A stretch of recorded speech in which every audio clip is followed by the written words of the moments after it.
Today I'm giving my definitive rankings for the Spider-Man film franchise. 10 films from bottom to top, letting you know my honest take.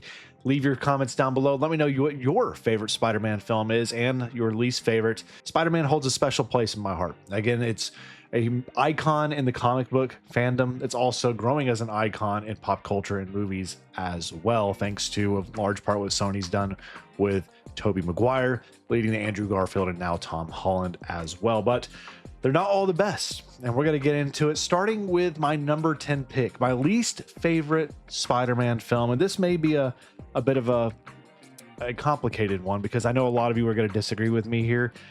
Homecoming, Spider-Man Homecoming is my number 10 spot. It is actually my least favorite. If I'm going to turn one on watchability wise, Homecoming's just not it for me. This was, of course, not our introduction to Tom Holland. Of course, his introduction as a character was in Civil War, which I think was a phenomenal introduction. Then we get him here in Homecoming, his first solo film, if you want to call it a solo film, where we get a little bit about him. Again, it's not an origin story. They didn't go that route like they did with the prior two iterations of Spider-Man and the character. But this one here felt just not like a Spider-Man film to me.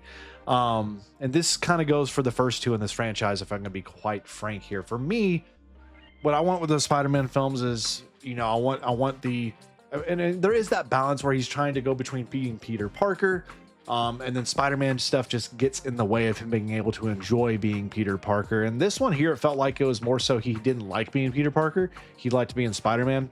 It was kind of weird. Also, Spider-Man's real big on dealing with grief and loss and how you handle all this, and the world revolving around being this hero that wants to help the city, and also being who he is as Peter Parker in high school, navigating all the high school drama and stuff. And outside of the big twist reveal of the villain, the Vulture, of who the Vulture actually was in correlation to how these characters interacted, that was really it. There was really no key action scenes or big web swing sequences that really stood out to me outside of the big big reveal, the villain, and of course the heroic moment of him lifting up the rubble at towards the end of the climactic end and all that stuff. There really wasn't much else. It felt like it was him trying to become secondary to Tony Stark, trying to live up into that like fatherly figure of Tony Stark, and it just didn't land where I needed it to as a Spider-Man film.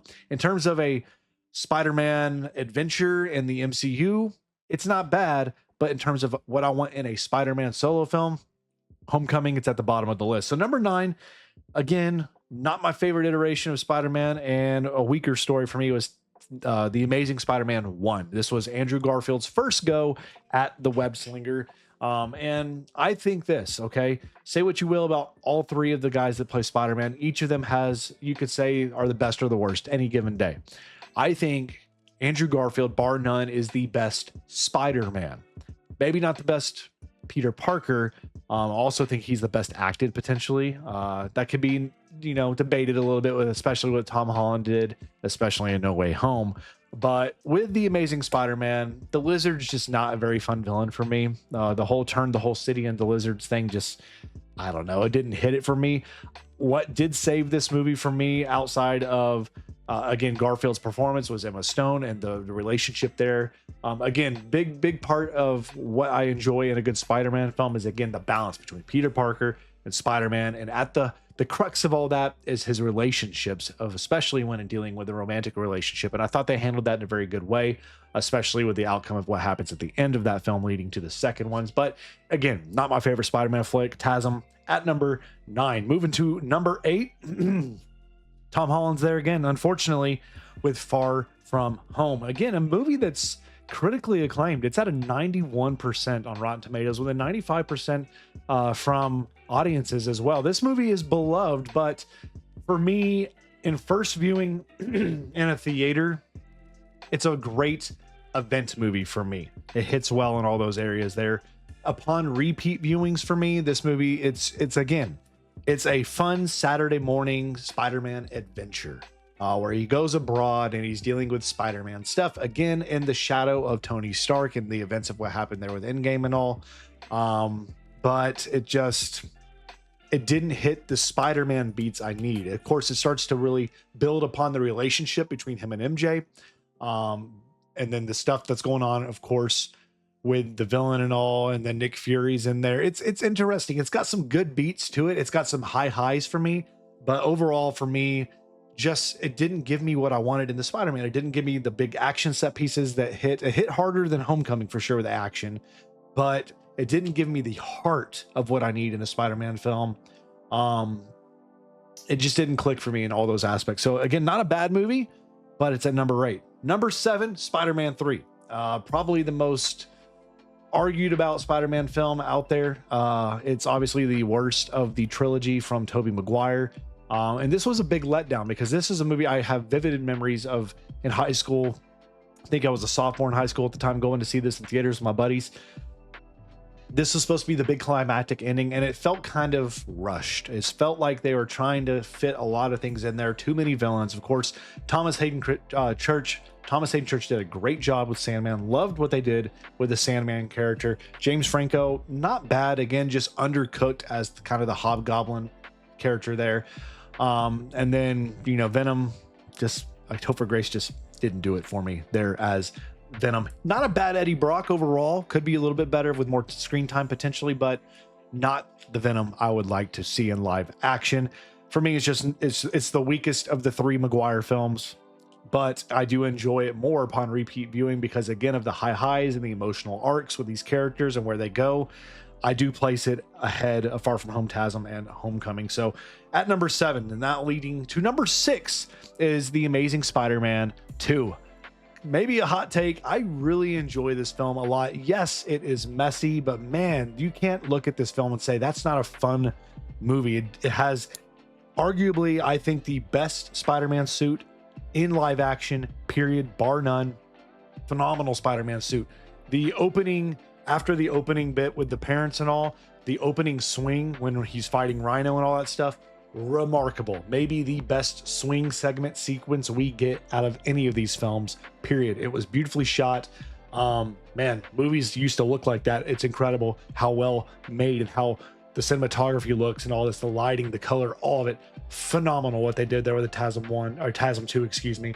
But excuse me, where this film falls apart for me in areas is, of course, the muddled up, too many villains. Electro, while cool, kind of campy. Rhino, very campy. But again, comic book film here, you're going to get that campiness. I don't need it to be all serious, dread, doom and gloom. Also think a big shining part of this film is the score. Hans Zimmer, one of the GOATs, did an incredible job here with the score as well. I think the action was really good. Andrew Garfield always delivers in his performances, and of course the relationship and everything going on there with Gwen and the fallout. No pun intended, or maybe so, I don't know.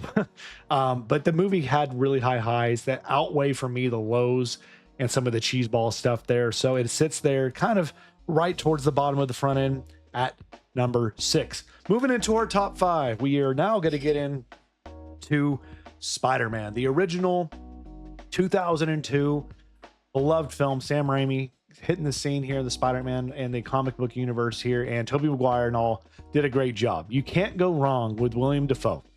Green Goblin, incredible performance.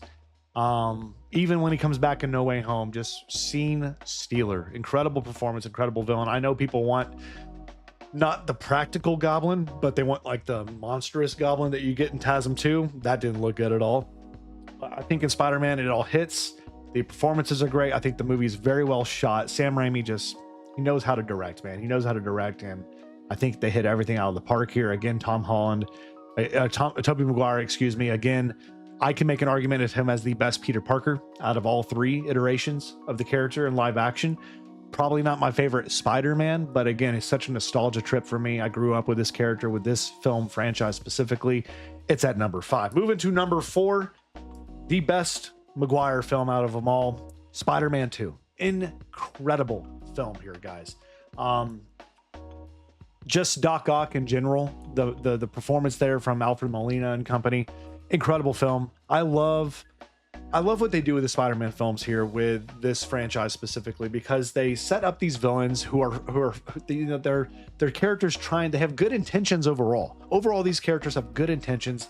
Something happens, an accident. In this case, the chip it breaks and it takes over his brain and all that, and then it leads to the downward spiral, and then you get the redemptive arc at the very end and all that stuff. I just love that, something for that. Just, I don't know, maybe it's just the faith-based person in me, but I love a good redemption arc of good guy falls and gets the redemption act at the very end. And this movie hit that. And then you get one of the most iconic live action Spider-Man moments as well, with the train scene where Tobey Maguire's holding the train, trying to keep it from going off the rails, passes out from exhaustion because of he just had to pull everything in there to do it himself. And then the unmasking, of course, so where he's unmasked, he passes out. They kind of the Christ imagery where they pass him back into the subway, and there's just a kid, and you know that just is peak Spider-Man for me. That is what that character is, who he stands for. And then the city just gathering up around him saying, we'll keep the secret, you know, the kid says that. Just perfect scene. Love this movie. Kind of surprised I didn't put it higher, but there's a good reason for that. And now moving to our top three, we have the best MCU iteration of Spider-Man, and that is No Way Home. This movie, just watched it again actually a couple days ago with my daughters. That their first time watching this film. Love this movie. This is the first Tom Holland Spider-Man film that felt like a Spider-Man film. And what I mean by that is we got really good action. The hotel fight that happened there with a Green Goblin, holy smokes, menacing, dark, brooding. You could feel the punches and everything. It was phenomenal. Everything with you going with loss and grief and finding your purpose. The stuff that happens with Aunt May, and then you bring in the other Spider-Mans from the universes. Everybody comes together. I don't care. People could say it was just nostalgia. It hit for me, and it hits today, and it makes it stand out. It makes it elevated for me. It doesn't weigh the film down. It elevates the film in the right way. That's the right way to do nostalgia. Again, you're one guy short of the Sinister Six in this film, with the great villains, again, stolen by the great performance from William Dafoe. I just think this movie has really high highs, and it's a lot of fun. One of the more rewatchable MCU movies that came post Endgame for me personally. Remarkable film. Love it, love it, love it. Now moving in to my top two, and these could flip-flop any given day of the week, but for me today, number two, Across the Spider-Verse. This was one of the best sequels in sequeldom out there, period. It was a remarkable film. Great film. I love the expansion on this multiverse universe story that they're telling here with Miles Morales. On everything that goes on here. It's a very personal story. Again, that's why Spider-Man clicks, is the personal story of trying to go between your life and your superhero life, and then what happens when they clash. And this multiversal story and everything going on there with, of course, the variants of Spider-Man and the multiversal, you know, the everything going on there with it maybe potentially crumbling and causing all sorts of different issues. Really fun movie, great action, great performances. The visuals and the music are second to none. Absolutely incredible. One of the best out there. But it's at number two for me because number one is the Into the Spider-Verse. This was the introduction for Miles Morales and this universe they're telling here. Again, incredible film. The heart behind it, the humor behind it, again, the artistic vision, something we've never seen before at the time. Incredible. Lord and Miller just, they crushed it. They knocked it out of the park. They set the stage for what came with Across the Spider-Verse, and then we're waiting now for Beyond. And Into the Spider-Verse just landed everything for me. It sat there because I liked Miles Morales when I read some of the stuff from him in the comics. But after seeing Into the Spider-Verse, I was saying, we need him in live action tomorrow.